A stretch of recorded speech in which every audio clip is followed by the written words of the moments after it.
माँ की बातें। सरयू बाला देवी से वार्तालाप। 3 सितंबर 1918। मैं बीमार थी।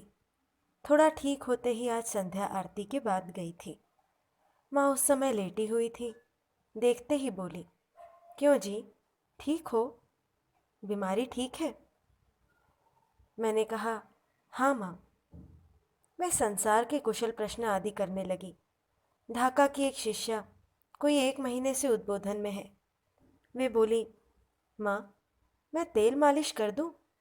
दीदी की तो तबीयत ठीक नहीं है। माँ, सो हुआ करे, वहाँ कर सकेगी। उनके फिर पूछने पर भी उन्होंने कहा, नहीं नहीं, वहाँ तेल लगा सकेगी। तुम चाहो तो थोड़ी हवा कर दो। वे हवा करने लगी। थोड़ी देर हवा करने के बाद ही माँ बोली, हो गया, ठंड लग रही है, अब थोड़ा सो लो। पानी पिया है? मिठाई के साथ थोड़ा सा पानी पी लो ना। माँ इसी प्रकार सबके मन को संतुष्ट रखती हैं। उन्होंने माँ के निर्देशानुसार पानी पिया और सो गई। माँ, कल कैसा ठाकुर की पुस्तक का पाठ हुआ। सरला ने पढ़ा था। कैसी सब बातें हैं। उस समय क्या जानती थी बेटी कि इतना सब होगा। क्या ही मनुष्य के रूप में आए थे। कितने लोग ज्ञान पा गए। क्या ही सदानंद पुरुष थे। 24 घंटे हंसी, बातें, कथा, कीर्तन आदि सब लगे ही रहते थे। अपनी जानकारी में तो मैंने कभी उन्हें अशांत नहीं देखा। मुझे कितनी अच्छी अच्छी बातें बतलाते। आहा, यदि लिखना पढ़ना जानती तो इसी प्रकार वहाँ सब लिखकर रख देती। क्यों जी सरला, आज फिर पढ़ो ना। सरला दीदी वचनामृत पढ़ने लगी। राखाल महाराज के पिताजी आए हैं। वहीं से पाठ आरंभ हुआ। पाठ सुनते सुनते माँ कह रही हैं, यहाँ जो राखाल के बारे में उसके पिता से कहा, यदि ओल अच्छा है तो उसके अंकुर भी अच्छे होते हैं। सचमुच ही इसी प्रकार वे राखाल के पिता का मन प्रसन्न रखते थे। उनके आते ही यत्नपूर्वक सब कुछ दिखाते और कितने ही प्रकार की बातें करते। भय था कि कहीं राखाल को वहां से घर न ले जाएं। राखाल की माँ सत स्वभाव की थी। वहां जब दक्षिणेश्वर आती तो ठाकुर राखाल से कहते, अरे, अच्छी तरह उसकी देखभाल कर, तो उसे लगेगा कि बेटा मुझसे प्रेम करता है। पढ़ते पढ़ते वृंदा की पूरियों की बातें आईं। माँ ने कहा, हाँ जी, वहाँ भी क्या कम थी। उसके जलपान के लिए नियत पूरियां यदि किसी दिन खर्च हो जाती तो आसमान सिर पर उठा लेती। कहती, ओ माँ, ये कैसे अच्छे घरों के लड़के हैं। मेरा सब खाकर बैठे रहते हैं, मिठाई भी नहीं मिलती। ये सब बातें कहीं लड़कों के कान में न जाए, इस कारण ठाकुर डरते थे।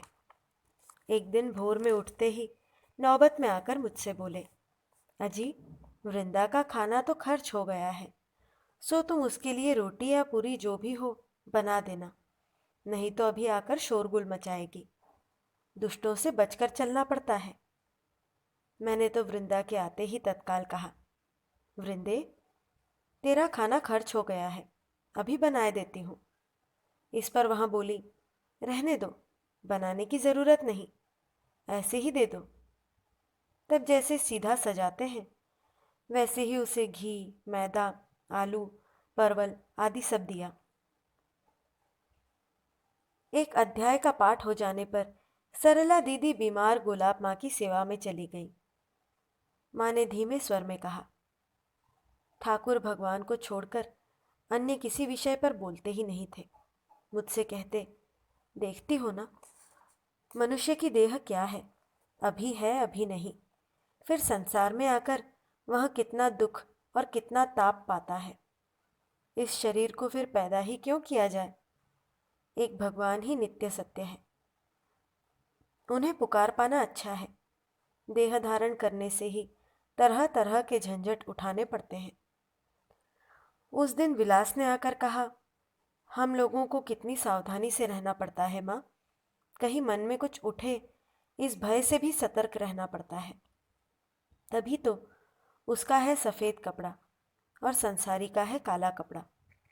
काले कपड़े पर स्याही गिर जाए तो उतना स्पष्ट दिखता नहीं, परंतु सफ़ेद कपड़े पर एक बूंद भी गिर जाए तो सबकी निगाह में आ जाता है।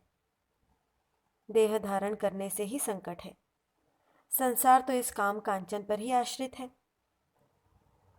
साधु लोगों को कितना त्याग करके चलना पड़ता है। इसीलिए ठाकुर कहते थे, साधु सावधान। इसी बीच हरिहर महाराज ठाकुर को भोग देने आए हैं। उनकी ओर इंगित करके माँ कह रही हैं, यह देखो, एक त्यागी लड़का ठाकुर का नाम लेकर निकल आया है। संसारी लोग केवल दर्जन भर बच्चे ही पैदा करते रहते हैं, मानो यही एक कार्य हो। ठाकुर दो एक बच्चे हो जाने के बाद संयम से रहने को कहा करते थे। सुना है कि अंग्रेज लोग अपनी आर्थिक अवस्था को देख समझकर ही बच्चे पैदा करते हैं। यह जो संपत्ति है, इसमें एक ही संतान हो तो ठीक से चलेगा, और उसके होने के बाद स्त्री पुरुष दोनों ही अपना अपना काम लेकर अलग अलग रहते हैं। और ज़रा हमारे देश में तो देखो। माँ हंसते हंसते कह रही हैं, कल एक बहू आई थी बेटी। उसकी गोद में और पीठ पर कितने सब छोटे छोटे बच्चे थे। अच्छी तरह संभाल नहीं पा रही थी। तिस पर कहती है, माँ संसार अच्छा नहीं लगता। मैंने कहा, यह कैसी बात जी, तुम्हारे इतने सारे कच्चे बच्चे जो हैं। इस पर वह बोली, बस यही तक, और नहीं होंगे। मैंने कहा, ऐसा यदि कर सको तो अच्छा ही है। यही कहकर वे हंसने लगी।